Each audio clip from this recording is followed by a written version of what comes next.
very much for having me. And April is National Poetry Month, so it's my favorite month. I'm very popular this month. I appreciate that. So is poetry. I Before I talk about poetry, I want to talk about dentists and how going to the dentist has never been a pleasurable experience. But in the early 90s, it became a scary experience.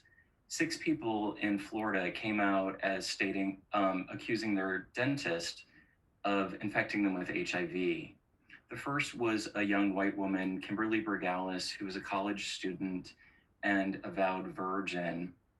And her story then was on the front page of newspapers and on daytime talk shows, and also on the cover of People magazine.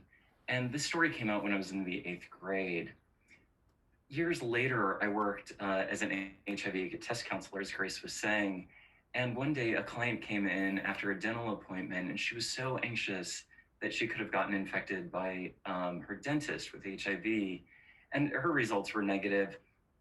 But after she left my office, I kept thinking about, the story of Kimberly Bergalis. And I wondered, how did that dentist give his patients AIDS?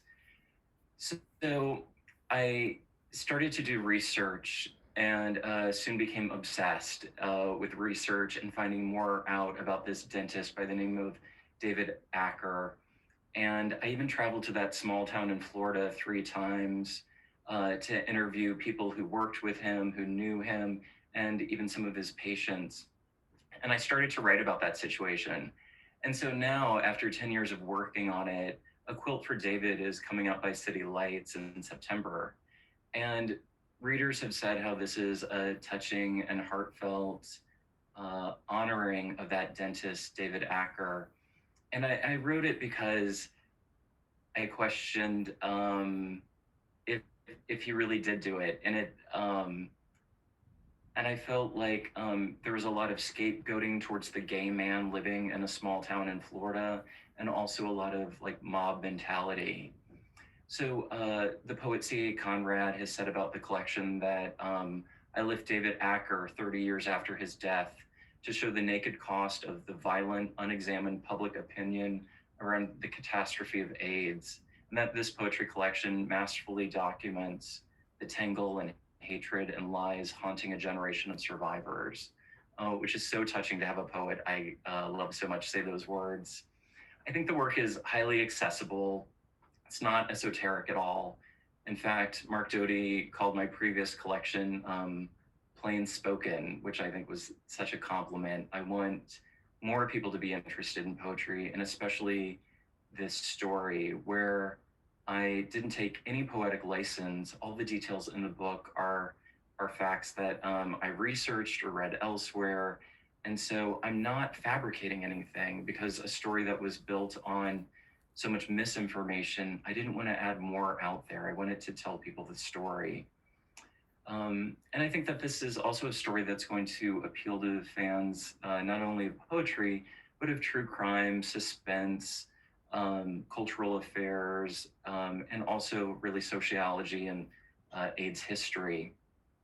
Natalie Goldberg of Writing Down the Bones said that this collection breaks the traditional structure and cracks open what we thought we knew of the past.